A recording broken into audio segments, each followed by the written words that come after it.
Good morning, Claremont Center for Spiritual Living. How are you this morning? Great. Hey, welcome. Welcome to all of our guests today. We have a special program this morning as we honor one of our own. I'll tell you a little bit more about that in just a moment. But I do want to tell you who's playing with me on platform this morning. We have our favorite keyboardist over here, Jeff. Yay, Jeff. Who? What? Where? And our musician, we welcome back Rick Dale. Thank you, Rick. Thank you, ma'am. And Vanna is bringing the, no. And one of our many practitioners in the house today, serving as our platform practitioner, is Reverend Drac Turella. So we are going to welcome in some additional guests before we get ourselves centered and have an opening prayer and a reading as we normally do. But let's begin by inviting in all of the practitioners I think we've ever known and loved. Come on in, folks.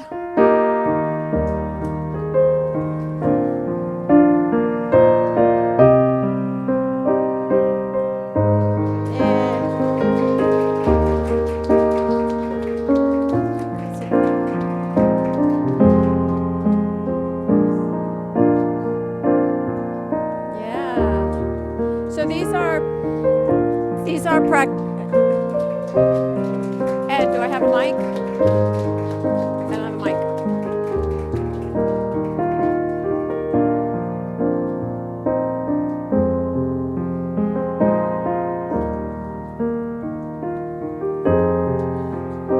Ed, I have a mic.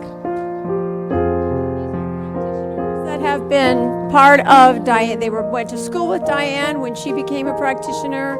These are friends from near and far who have come today to celebrate our very own Diane Clements as she as we acknowledge her 20 years of service as a religious science practitioner. So you're here on a really good day. And yes, the door is closing and the AC will be back on. We'll cool it in just a moment. So feel free to fan yourselves. All right, so we are going to get started. I'm going to invite you to center yourself. So that means if it's not off already, turn your phone off. Maybe clear your laps, clear your minds. Those of you joining us online, everybody wave, raise your hands up, wave. Thank you for joining us. Take a moment, take a breath, close your eyes, and let the sound of the bowls take you within. For there is that place within each and every one of us, that sanctuary of the heart, that place of peace, of rest and renewal.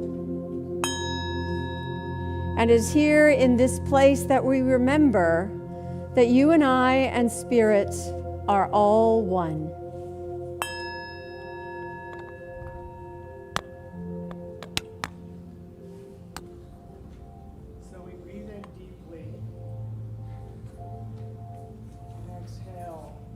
And ground ourselves in the knowing, the understanding that goes deep into the cells of our every being, that we are the embodiment of compassion, and that as we embody this truth of who we are, that we are compassion, we open more fully into who we are as beings here to serve one another, support one another, care for one another. For that is the natural way each and every one of us is, singularly and collectively. We're like the cells in a body coming together to form all the different organs of this great being that makes humanity. And we are here to open to our compassion, to expand into this truth that we are meant to be here for one another. That is the most beautiful miracle of being a human being, is that we can come together and be here for one another. So we settle into this knowing, celebrate this knowing today, collectively, as a spiritual community, and so it is.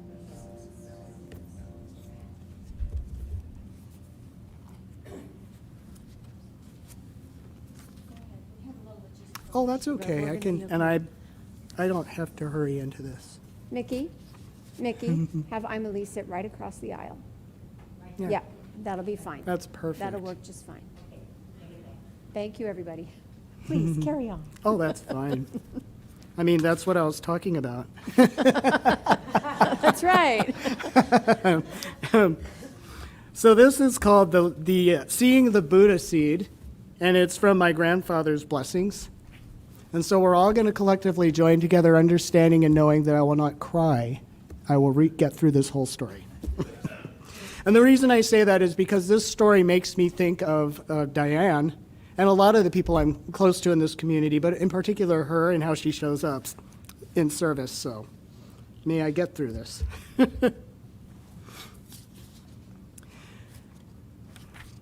The act of seeing can transform the person who sees and causes us to see differently for the rest of our lives. Flying back from Florida a week before Christmas, I found myself seated in a section of the plane completely taken over by dozens of small boys and their parents who were returning from a national baseball competition for 7-year-olds. Their team had come in second and emotions were high. So was the noise level.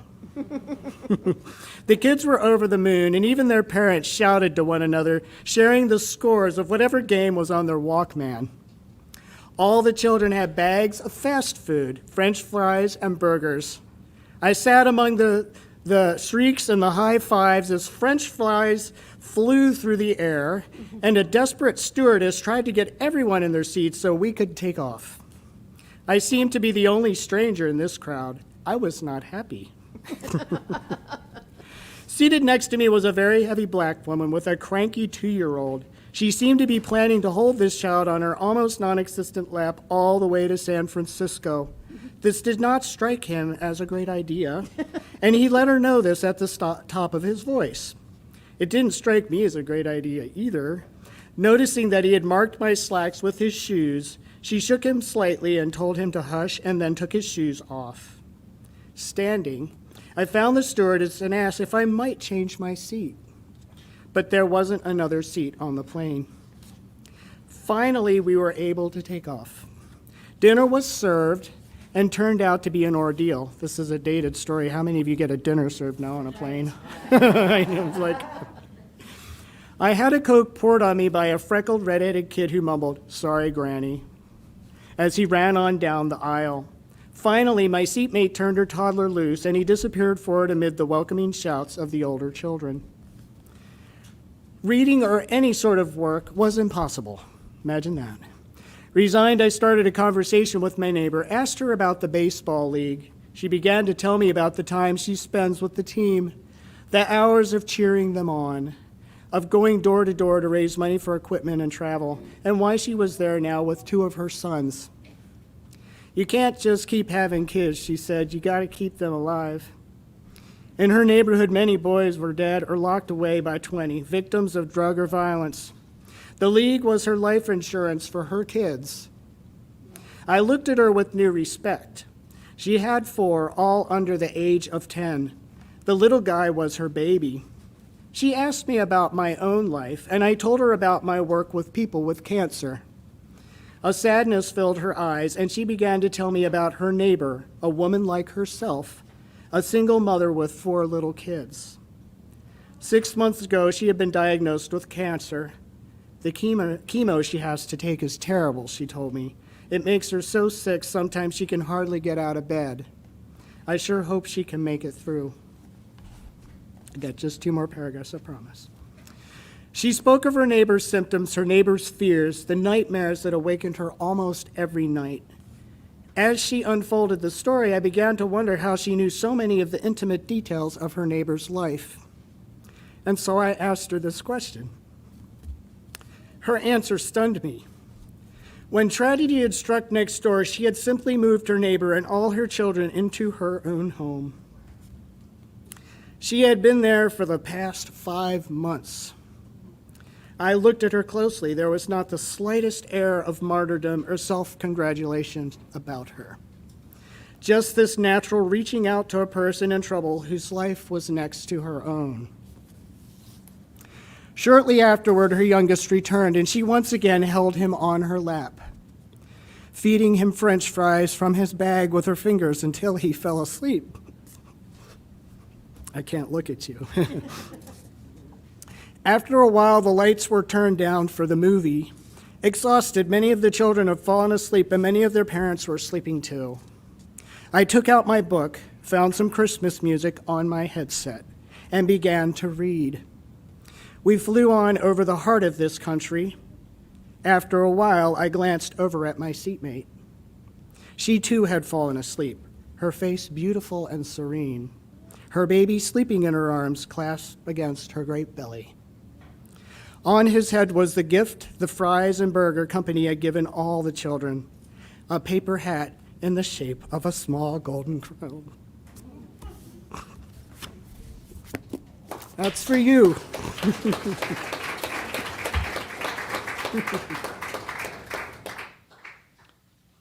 Thanks.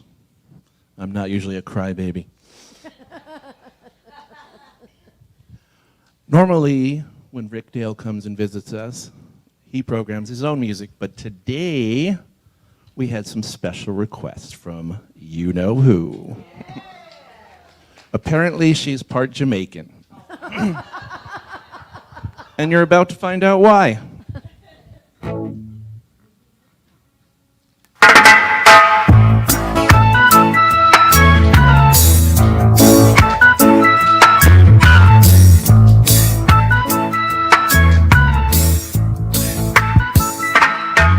Don't worry about a thing, 'cause every little thing gonna be alright. Singing, don't worry about a thing, 'cause every little thing gonna be alright. Rise up this morning, smile with the rising sun.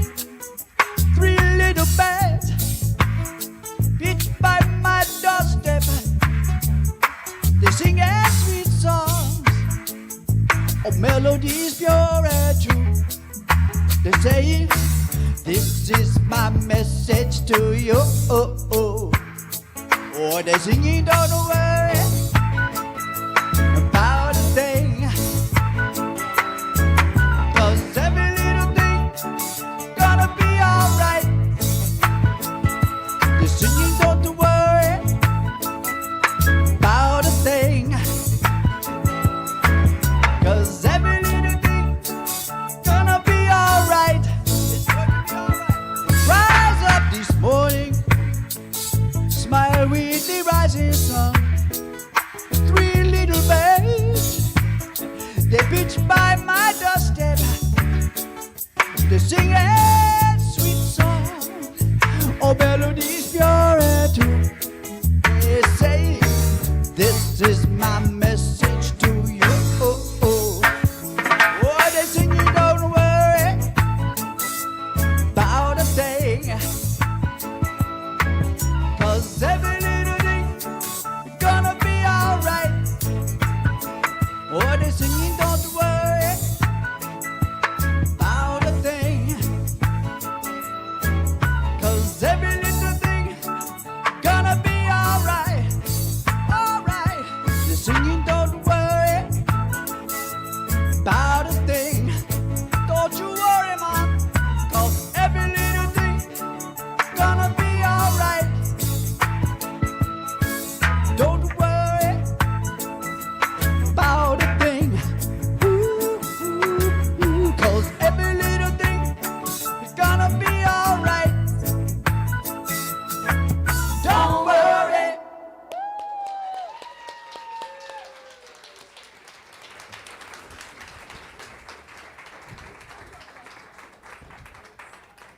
Fabulous, fabulous. I've noticed, though, that if I dance a lot in my chair, my headset comes loose. So if I fiddle with it, that's why. We're just getting everything back in place where it belongs. All right, today we are lighting our candle for service. And service is love in action. It's the way we express kindness and compassion and giving. It's a recognition that we are one among many, that we are not alone, that we have the ability to contribute something to this beautiful world we live in. The title today is A Generous Heart, and you know why, because that's who we're talking about today, Miss Generous Heart over there. And my first quote is from Deepak Chopra, and he says, "Everyone has a purpose in life, a unique gift or special talent to give to others. And when we blend this unique talent with service to others, we experience the ecstasy and exaltation of our own spirit." We are here to give our gifts to the world, whatever those gifts may be. And that's what it means to answer the call.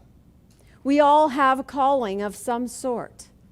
And that calling can get buried under society's messages or parental instruction or a school system that doesn't suit you and the way you learn. We can lose sight of who it is we are here to be.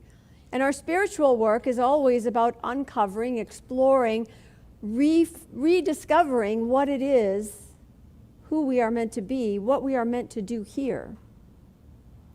It's always an inner urge. It comes from inside. It's that thing in you that you can't not do, right? So if you are a physically minded person, you are at your best and feel most alive when you are climbing mountains or driving race cars or on horseback or at the Olympics. That inner urge is part of who you are meant to be in this world, how you are able to show up, because when you do that, it is a gift to the rest of us, especially those of us that do not do those things. We all have a gift, and there is no big and small in spirit. There is only that which is.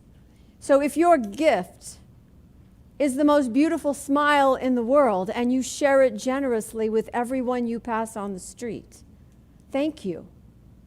If your gift is the ability to lead a movement of activists for peace out into the streets, thank you. If your gift is in the kitchen, thank you so very much. That urge of spirit within us that moves us towards what we like to do, what we love to do, what we lose ourselves in. That's the way in which life gives to us. It's all laid out before us for us to use, to play with, to be involved in. And when we allow that to flow through us, uniquely as us, what we're really doing is letting spirit live life. When we do things that give to life, that support and sustain those around us or the planet or ourselves, we are spirit as form. We are that divinity acting through the human portal, which is where we all find ourselves. Emanuel Swedenborg, an early writer of New Thought ideas, says, "Love comes into being through useful service to others." You've heard that love isn't love till you give it away. Love is love is love is love is love. You don't have to give it away. But when you do, then you are the essence of life that you truly are. Your authentic self is on display. The title is Generous Heart. And the thing about that idea of generosity is about giving, right? Giving and receiving. About being generous of spirit. In the material world, it's the idea that we give from what we have. So I will share with you. If you don't have any Doritos and I still have some left, I will give you one or two. Or maybe 3. Depends on how many I have left. Because isn't that what gets in the way of our giving, is we think we don't have enough, right? When we know we have enough, we're happy to share. Space in our home, space in our hearts, our resources. We give away furniture we don't need anymore to somebody who's just starting out. We donate to the shelters that support the people who don't have material goods. That's on the material plane. On the spiritual plane, we give from who we are. So if we know ourselves to be spiritual, if we know ourselves to be part of spirit, if we know that life is for us and we are continuously supplied, then we give from that because there's more than enough. We know our supply is unlimited. We know our source is infinite. So we have to know ourselves. We have to know who we are. We have to know what we have. We have to appreciate who we are and what we have. So our spiritual practice does two things. One is to know our heart's desire, to know our individual self. Who am I? What motivates me? What excites me? What gets me in the flow? What uses my talents and skills? What keeps me going? I need to know who I am. And then the second thing is I need to know my true nature. I need to know that I am more than my daily practice, my daily experience, my individual relationships, or my individual circumstances, or the balance in my checkbook, or the job I don't have yet, or the car that I drive. I need to know that I am of spirit, that I am a child of the Most High, that all that there is in life is who I am, as much as I can know that. We have to know enoughness. We have to know all of who we are. And then being generous is easy. It's so easy. When my nephews were really small, Santa used to bring like group gifts to them. Like they were just gifts under the tree for both boys to play with. They're like a year and a half apart, right? So on the last year of Santa doing this, rather than putting names on presents, Sammy the elder said to Charlie the younger, I think Santa brought me this baby guitar and he brought you the drumsticks. He had it all figured out, that the big toy was his and the little one was his brother's. After that, Santa put names on all the presents. But again, it's that enoughness, right? It's that knowing that the gifts are going to keep coming, that whatever we receive and give away, we will receive again. That is the reciprocal nature of the universe. Giving and receiving are part of the same flow, cause and effect. Kindness begets kindness. There isn't anything you can do in the world that isn't part of a cycle, that isn't going to come back in some way. The same is true for gratitude and abundance. Sharon Salzberg says that the Buddha said no true spiritual life is possible without a generous heart. Generosity allies itself with an inner feeling of abundance, the feeling that we have enough to share. When we are grateful, when we can appreciate, when we can count our blessings, no matter what's going on, we will receive more of the same. We will have more reasons to see the good in the world. You recognize that life flows through you in the way that you look at life. Right? So if you don't like what you see out here, we got to change streets, right? You need a new avenue. You need a different way of allowing life to flow through you. And one of the ways to do that is to recognize that your authenticity, your real self, that bigger part of you, that's the part that's of service to the world. So anytime you can back off from the circumstance or the conversation going around in your head or the conflict that appears to be brewing or, I don't know, the comments in social media, back off, people. Take a minute and recognize that the part of you, the capital S self, that knows the greater truth, has love, has healing, has wisdom, has a way forward. We just have to make room. We just have to know that who we are at our core is more than enough. And that changes the way we act, the way we think, the way we speak, the way we comment. Wayne Muller. Gandhi wisely points out, even as we serve others, we are working on ourselves. So when we turn our authentic energy into being aware of and caring for the people around us, to giving our gifts to the world in a way that uplifts those around us, or our communities, or the world at large, or the planet, or our pets, when we do that, we're actually healing ourselves at the same time. Every act, every word, every gesture of genuine compassion naturally nourishes our own hearts as well. It's not a question of who's healed first. When we attend to ourselves with compassion and mercy, more healing is made available for others. Remember, we can only give what we feel we have. So when we take care of ourselves, we are able to care for others. And when we serve others with an open and generous heart, great healing comes to us as well.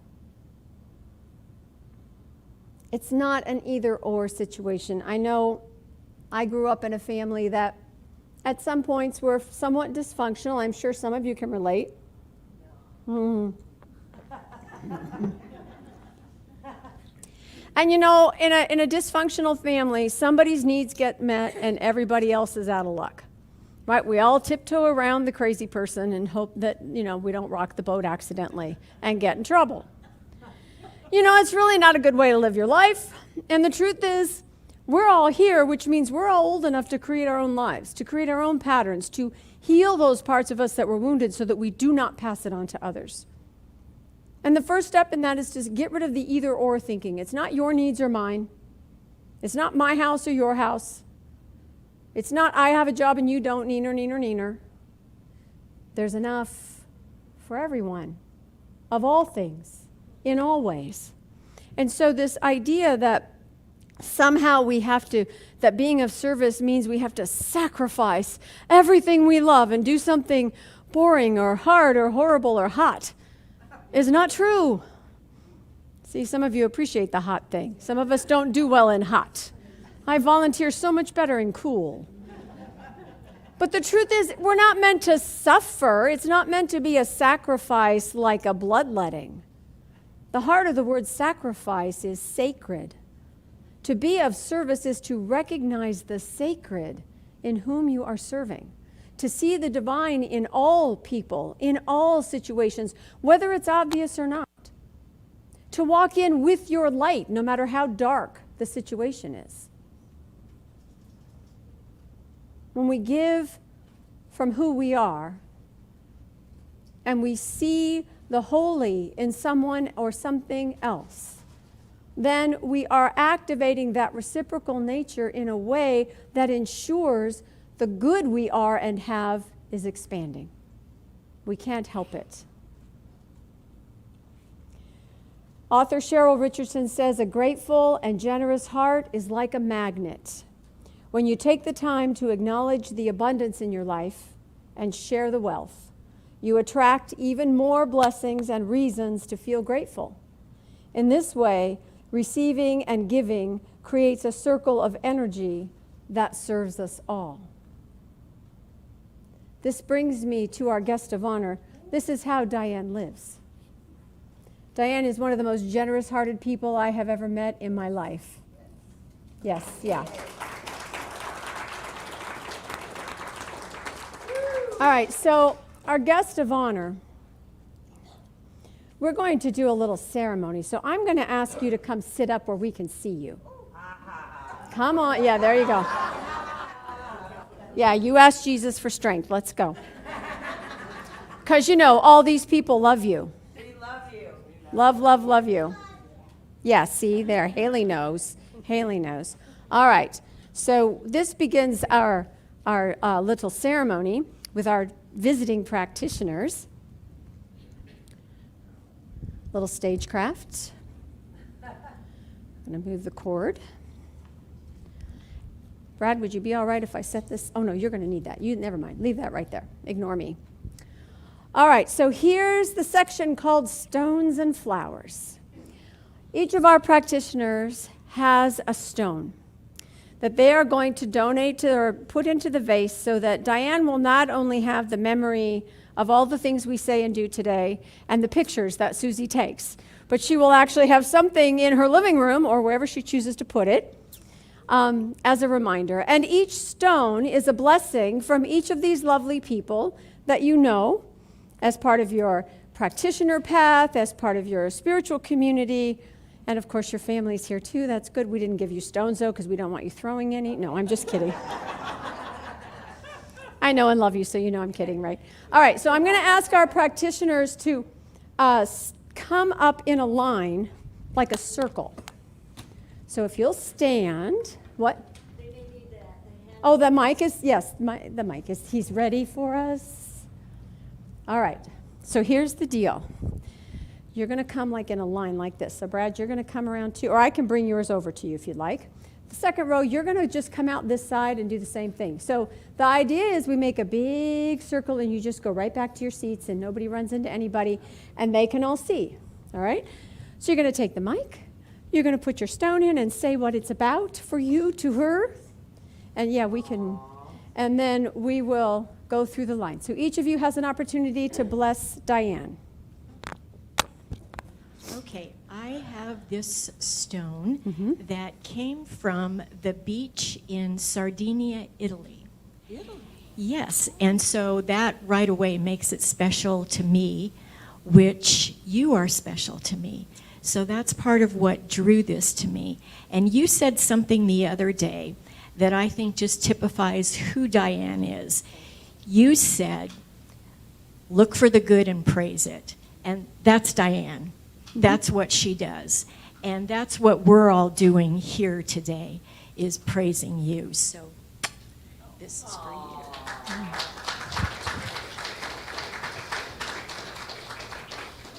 Hi, Diane. Hold it up. Rose quartz represents love, and this was the best representation that I could find for you. Thank you for all the love you have given to everybody, your generosity. You're the best, and love you very much, and thank you, and just so happy to be here.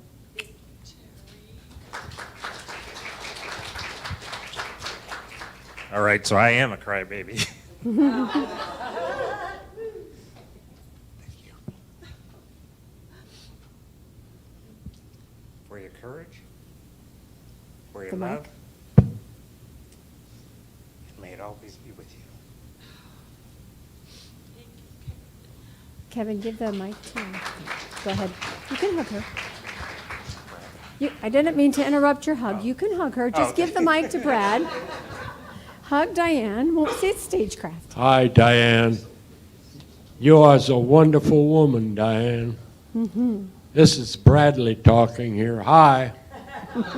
I have a very special stone for you that I'm going to give you, and it means a lot to me, and I hope it will mean a lot to you.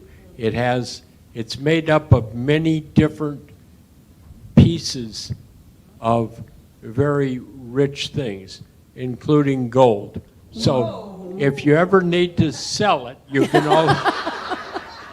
can always have it for that. So I appreciate your friendship all of these years, and use this in good health.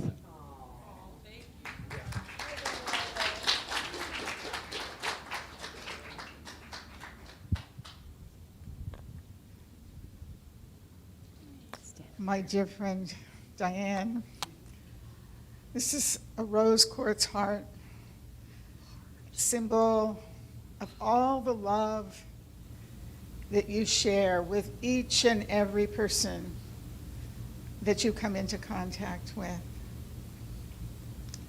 You're fabulous.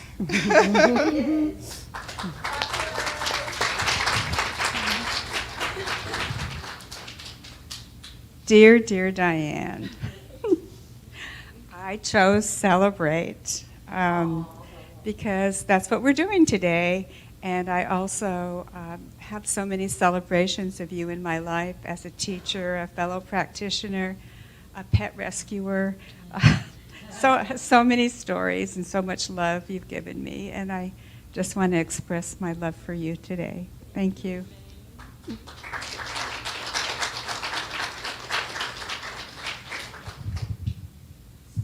Hi. Mine is actually a piece of blue glass. And the reason I picked it is because it represents your clairsentience and your clarity in general. Like the time that you knew where my cat was. Thank you.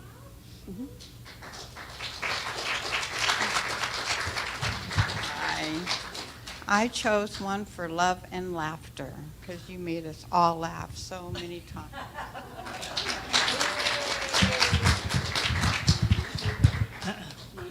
This stone is all the way from South Ontario, California, in my backyard. What do you want? But Dan, you have been a wonderful person, as I told you this morning. You have an old spirit, and as soon as someone meets you, it's as though they've known you. I've known you for years. So you're a wonderful person.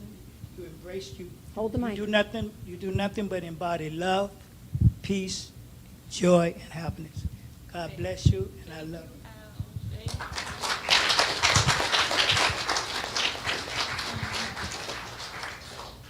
So this is a piece of citrine that was gifted to me by the social worker I work with at hospice.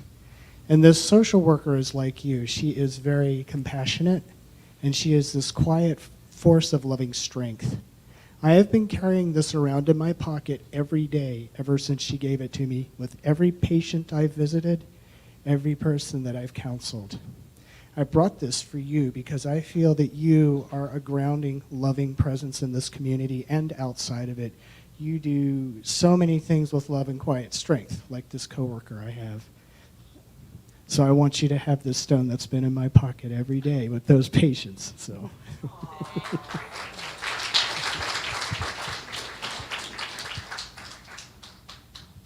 Hold it close. I chose this for you out of love. You express so much love.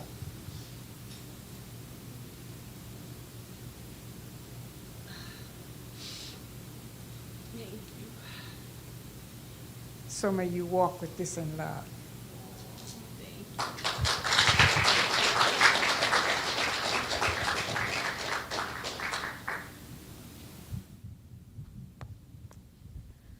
I have a purple amethyst heart. And, like most amethyst, it has jags and valleys and mountains. And, over 20 years, we've had those peaks and those lows and those sharp points and all of the above. And, amethyst is a spiritual color, very, very deep. And we've been up and down all these crevices, coming from spirit together and growing together. And so I picked this amethyst heart for continued spiritual growth, as we know we do till the day that we move on, and probably still then. That's why I picked it for you, for the love that you have, that the guidance, the wisdom that you have on a deep, spiritual, loving way.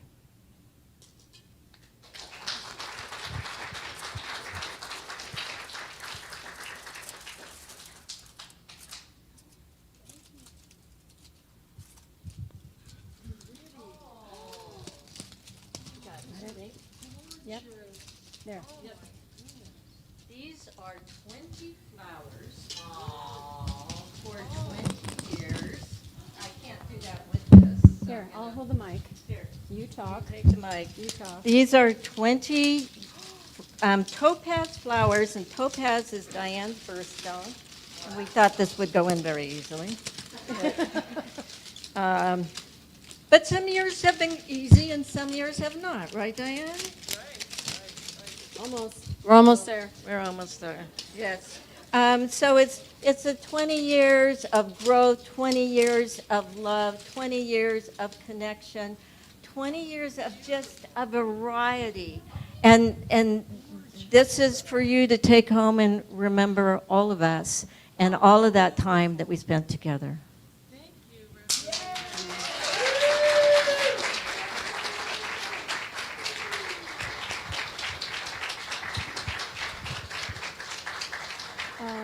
I'll take that. All right, so this is a very special moment. Diane, you get to put your kerchief down and stand up.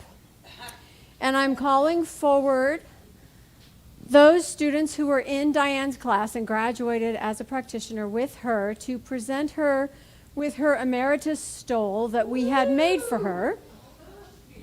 And I will tell you, come on up, Emily. It is covered in little rainbow paw prints.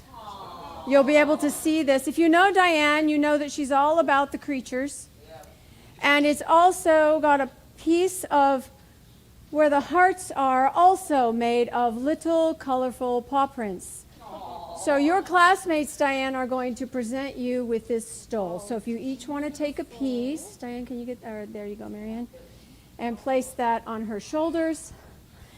Congratulations to our practitioner emeritus.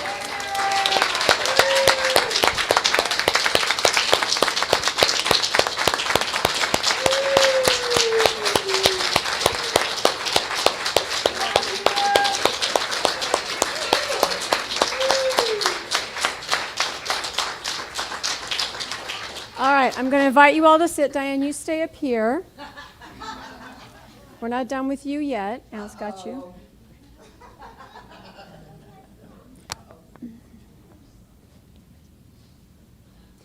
Somebody help Emily with her stole. Okay, so Diane, you can tuck that thing in your pocket. There you go. It's not good for the pictures. There you go. We all know you're a crybaby, but we don't need it in the pictures. All right, so I promise it's short. I want to tell you just a little bit about being a practitioner. It's not a vocation. It's a calling into an ever deeper and wider exploration of the inner life.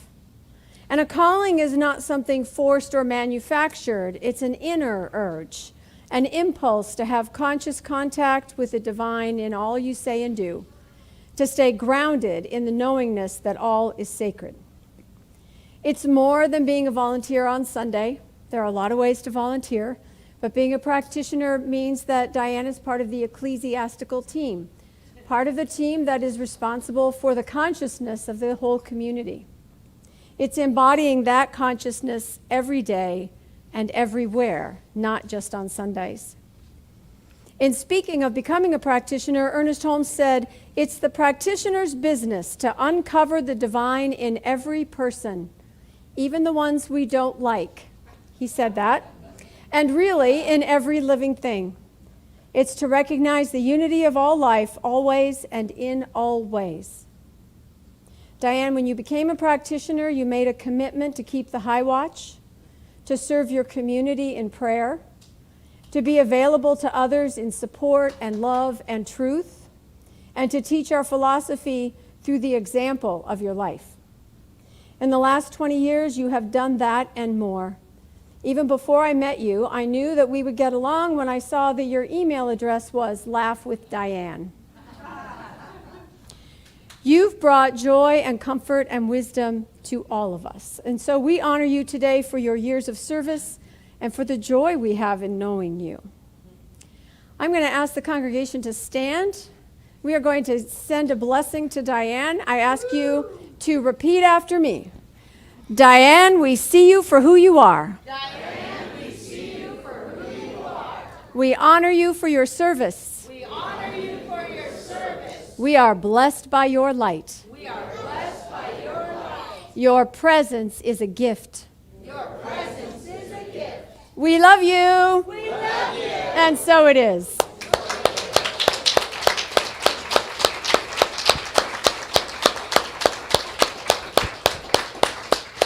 All right, my friend, you may go sit in your seat in the front row again if you'd like. Thank goodness. Okay. Oh, you're going to speak. Oh, no. Oh, yeah, remember? Haley wants to give you a hug. Oh, hi, my precious. Okay, there you go. It's all yours. I'm overwhelmed. I'm just overwhelmed. There you go. Thank you all for coming. All these people I haven't seen in so long. And you all came from so far, and all my original class members, and And I know the ones have already passed. I know they're here too. I know Harry and Nancy are here. And I know Sarah's here. And I'm just so very grateful. Thank you for the ministerial staff that put this together, and for all of the people on the planning committee. I know there was a planning committee because there's always one.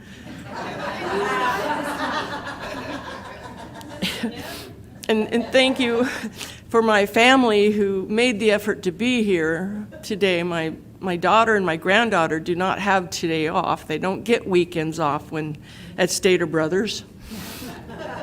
And they had to put in for a special day off and drove an hour and a half to come to the ceremony and have to get right back. Thank you, ladies. Thank you. And my son who's my rock.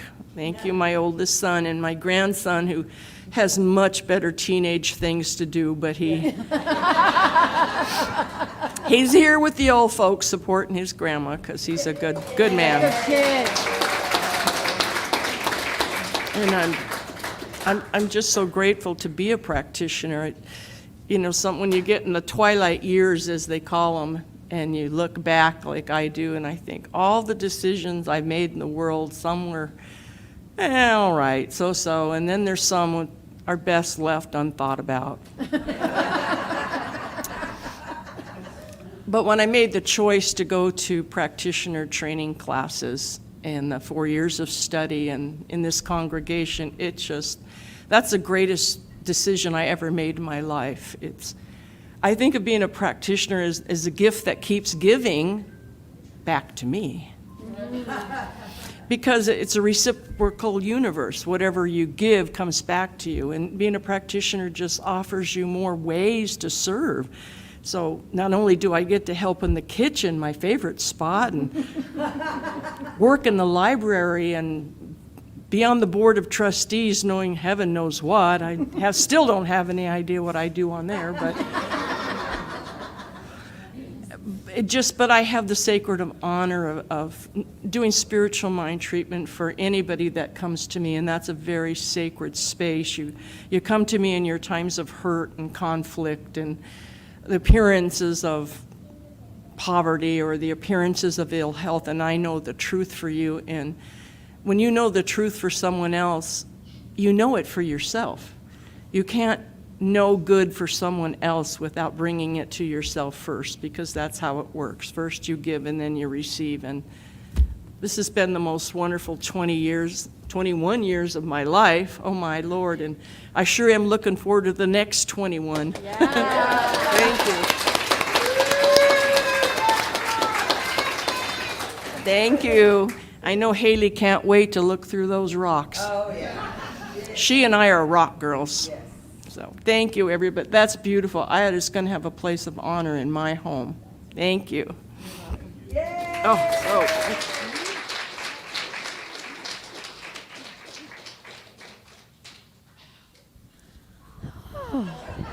Exactly. You know, there's a lot of love and a lot of joy in this room, and this is who we are meant to be. So thank you all for coming today to share this with us. We have a little bit more. We have another song from Rick Dale, so come on up, Rick.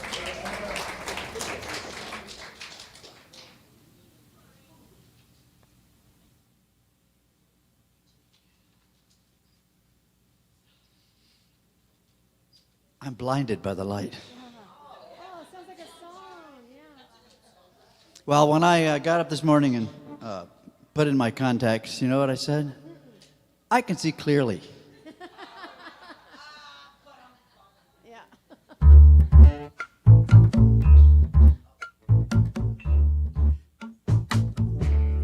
I can see clearly now, the rain is gone. I can see all obstacles in my way. Gone are the dark clouds that had me blind. It's gonna be a bright, bright, bright, bright, sunshiny day. It's going to be a bright, bright, bright sunshiny day. I think I can make it now, the pain is gone. All of the bad feelings have disappeared. And here is the rainbow I've been praying for. It's gonna be a bright, bright, bright, bright, sunshiny day. Look all around, there's nothing but blue sky. Look straight ahead, nothing but blue sky.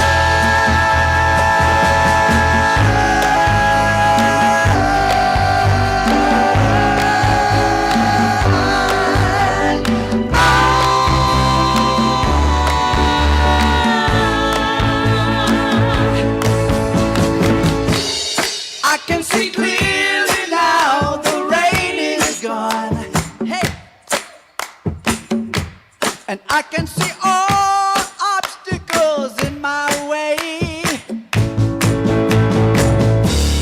Gone are the dark clouds that had me blind. It's gonna be a bright, bright, bright, bright, sunshiny day. It's gonna be a bright, bright, bright, bright, sunshiny day.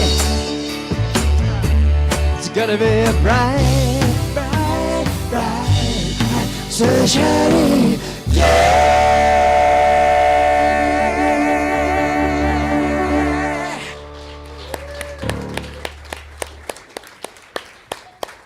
Woo! All right. Thank you, Rick. Oh, now that we know we can make requests.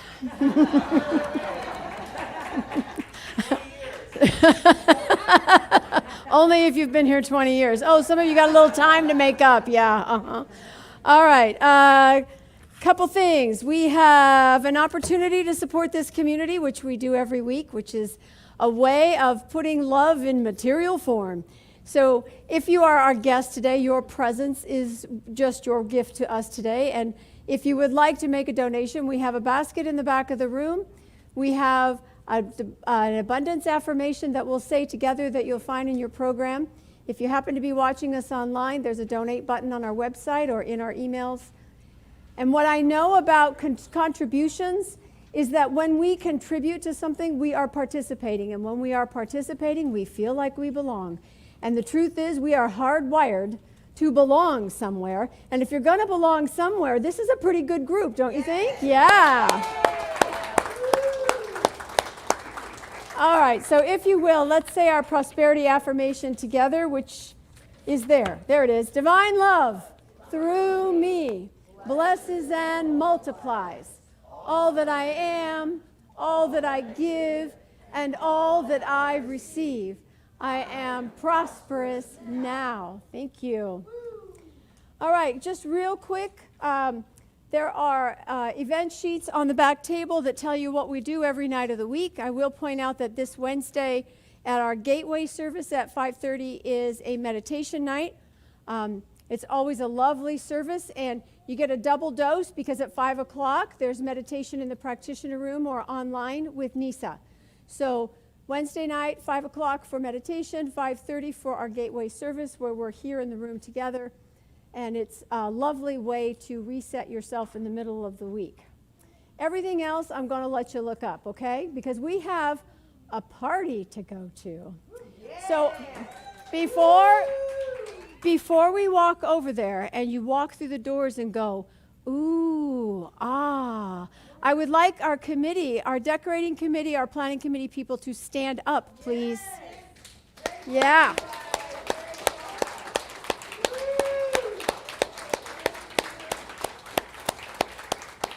We haven't even seen it yet, and we know it's fabulous. They should pick a seat before we go through the line. Gotcha. All right. The suggestion is to pick your seat before you go through the line. I know food is first, but you can handle it. All right. So find a seat. There's a couple things going on there. We will have an opportunity for you to tell stories on Diane. We won't call it a yeah, right? Yeah, exactly. There are children present, so pick your story carefully and keep it to the synopsis version. Yes, we have. Okay, and then there will be great food. There will also be little cards where you can write a little comment, a blessing, a memory, something for Diane to take with her so that she knows you were here and that, you know, if you can make her laugh, you get bonus points. Or if you can make her cry, you get bonus points too. Yeah, that's better. Okay, awesome. Anything else I'm missing about what's coming up? All right, so we don't have enough room, oh darn, to make a circle around the room because there's so many of you here, which is lovely. Please stand. We're going to rock out. If you know the words, great. If not, just dance. Take a look at the person next to you and say, God loves you and I love you too. Now feel the love in the sanctuary. Lift your voice and repeat after me. We come together, we come together, we come together, we come together, we come together, we come together. In the name of love, from every walk of life.